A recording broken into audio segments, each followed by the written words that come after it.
Hi అండి. 'గీతిక' సీరీస్‌లోని 19వ భాగాన్ని వినండి. ఇంటికొచ్చి ఫ్రెష్ అయ్యి, అన్ని పనులు, భోజనాలు అయ్యి చదువుకోవడానికి కూర్చున్నారు.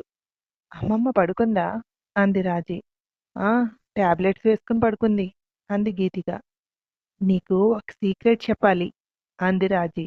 "ఏంటి? లవ్ చేస్తున్నావా మళ్ళీ? ఇప్పుడెవర్ని?" అంది గీతిక.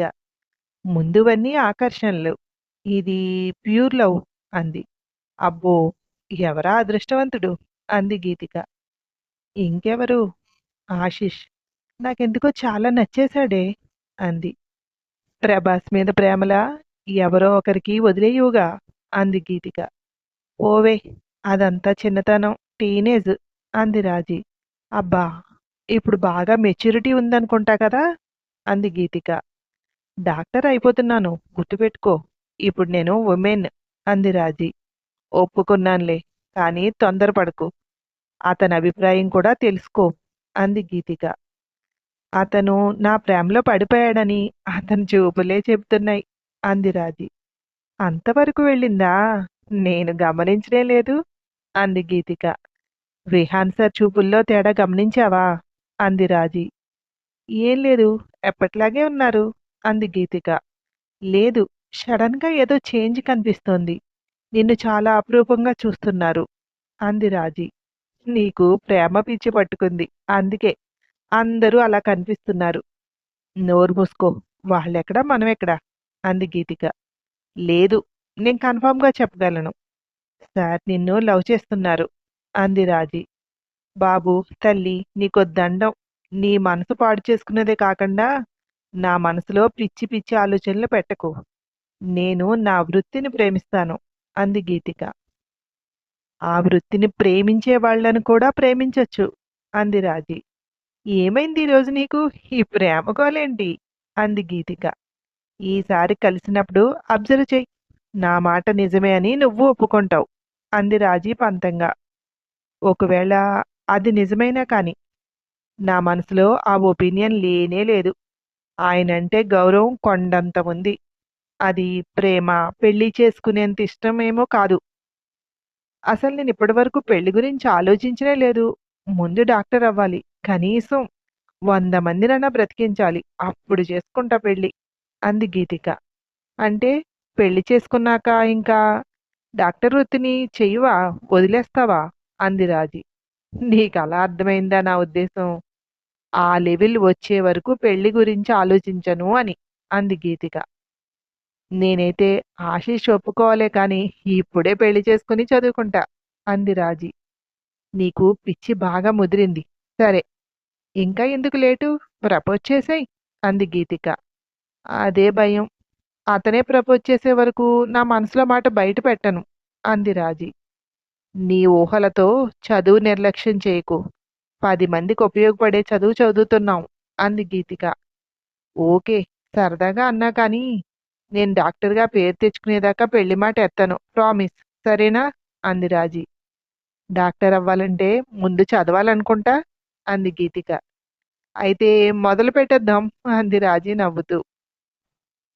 "ఇప్పుడు పిచ్చి ఆలోచనలున్నాయి బుర్రలో. చదివినా ఎక్కుతుందా?" అంది గీతిక. "పాడు చేసేసానా? ఏదో సరదాగా అలా వాగేస్తుంటాను.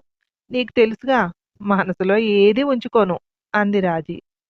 "ఏదో సరదాగా అనుకోవడమే కానీ, మనం ఒకరితో ఒకరు షేర్ చేసుకోకపోతే ఎవరితో చెప్పుకుంటాం? కానీ ఈ ప్రేమ విషయంలో ఆచితూచి అడుగు వెయ్యాలి. తర్వాత అతను రిజెక్ట్ చేస్తే వాళ్ళ మొఖం చూడటానికి కూడా ఇబ్బందిగా ఉంటుంది. ప్రేమించు, వద్దని ఎవరూ అనలేదు. అతను కూడా నిన్నిష్టపడుతున్నాడు అని తెలిసినప్పుడే ముందుకు వెళ్ళొచ్చు. అతనేంటో, వాళ్ళ ఫ్యామిలీ ఏంటో తెలియకుండా అడుగులు వెయ్యొద్దు. మనం పడుతున్న ఇబ్బందులు చాలవా? మళ్ళీ కొత్త సమస్యలెందుకు? ఏదేమైనా నువ్వు ప్రపోజ్ చేయకు. అతని ఒపీనియను, ఫ్యామిలీ ఒపీనియను మొత్తం అన్నీ తెలిసాక అప్పుడు కావాలి అంటే నేనే మాట్లాడతా. ఫ్యామిలీకి నచ్చకుండా చేసుకుని ఎన్నో ఇబ్బందులు ఎదుర్కోవాలి. చేసుకునేటప్పుడు బానే ఉంటుంది. ఆ తర్వాత ఇబ్బంది పడాలి.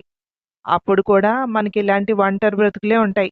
అందరిని ఇష్టపడి, అందరితోటి, అన్ని బంధాలతోటి కలిసి ఉండాలి. అప్పుడే మన లైఫ్‌లో ఇప్పటి వరకు అనుభవించిన బాధ మర్చిపోగలుగుతాం. ఒకవేళ మనకేదైనా అయినా మన పిల్లలకు 10 మంది ఉండేలాగా ఉండాలి. కానీ ఒకటి చెప్పనా? ఇప్పుడు మనం డాక్టర్స్ అయ్యాక ఎంతో మంది ప్రేమను పొందగలుగుతాం. సక్సెస్ అయిన ప్రతిసారి వాళ్ళ కళ్ళల్లో కనిపించే ప్రేమ, అభిమానం దేనితో కొలవలేం. అంతమంది ఆదరణ మన పిల్లలకు దీవెన కావాలి. అన్ని ప్రేమలతోటి పెరగాలి వాళ్ళు అంది గీతిక. ప్రతీదీ ఎంతో బాగా అంచనా వేస్తావు. నీ అభిప్రాయంతో ఏకీభవిస్తున్నాను అంది రాజీ. ఎక్కువ క్లాస్ తీసుకున్నానా? హర్ట్ అవ్వలేదు కదా అంది గీతిక.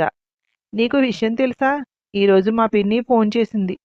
ఆ ఊరు వాడెవడో కనిపించి నన్ను పలకరించాడు. నేనిక్కడ సండే సండే వర్క్ చేస్తున్నాను అని చెప్పాను. వాడు ఫోన్ చేశాడనుకుంటా. వెంటనే చేసింది. ఇక్కడి నుండి కాలేజ్ ఫీజు కూడా కట్టక్కర్లేదా అని. అంటే తన ఉద్దేశంలో ట్యూషన్ చెప్పి మంత్లీ ఫుడ్ కోసం అడగట్లేదు కదా! ఇప్పుడు అక్కడ వర్క్ చేసి నేను కాలేజ్ ఫీజు కట్టుకుంటున్నానని తన ఉద్దేశం. సంవత్సరానికి ఒక్కసారి ఫీజు కట్టాలంటే చుక్కలు కనిపిస్తున్నాయి. పీజీ అది అనకు. మళ్ళీ దానికి ₹1,00,00,000 పైన అవుతుందట. ఈ ఎంబీబీఎస్‌తో సరిపెట్టు. చాలా సంబంధాలొస్తున్నాయి. ఏదో ఒకటి చేసేస్తాం. ఆ తర్వాత నీకిష్టమైతే చదువుకుంది గాని అంటోంది. అంది రాజీ. నువ్వేమనకుండా ఉండవే. ఏదో గట్టిగా ఇచ్చుంటావు అంది గీతిక. ఓ కథ చెప్పాను. దెబ్బకు ఫోన్ పెట్టేసింది అంది రాజీ. ఏం చెప్పావే? ఉందా స్పృహ తప్పిందా మీ పిన్ని? అంది గీతిక. లేకపోతే ఏంటే? వాళ్ళకి బర్డెన్ అవ్వకూడదనే కదా ఇదంతా. పిన్ని ఎందుకు భయపడిందో చెప్తా చూడు. పెళ్లి చేసేస్తాను అంటే పెళ్ళికి నేను రెడీగానే ఉన్నాను. మీరొచ్చి అబ్బాయిని చూడండి. వాళ్ళది బాగా డబ్బున్న ఫ్యామిలీ. వాళ్ళ ఫాదర్ బిజినెస్ చేస్తారు. కాకపోతే కట్నం అడుగుతున్నారు. అమ్మకిచ్చింది నాకు కట్నంగా ఇచ్చేయండి. పెళ్లి చేయాల్సిన బాధ్యత మీదే కనుక వాళ్ళ రేంజ్‌కి సరిపడా చేయాలి.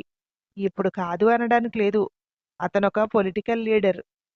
హీరోలా ఉంటాడు. వెంట పడుతున్నాడు. ప్రేమించానని. ఇప్పుడు నన్ను చేసుకుంటావా? చస్తావా? అంటున్నాడు. నేనేదో మేనేజ్ చేశాను. పీజీ అయితే గాని చేసుకోను అని. ఈలోపు ఎలాగో వదిలించుకుందామని. ఇప్పుడు నన్ను తీసుకువెళ్ళి నా పెళ్లి అన్నారనుకో, అక్కడికొచ్చి గొడవ చేస్తే, నా వెనక ఇంకా ఇద్దరున్నారు. నీ ఇష్టం రమ్మంటే వచ్చేస్తాను అన్నాను. ఒక్క మాట లేదే సైలెంట్‌గా పెట్టేసింది అంది రాజీ. ఆ తర్వాత మరో భాగంలో వినండి. Thank you.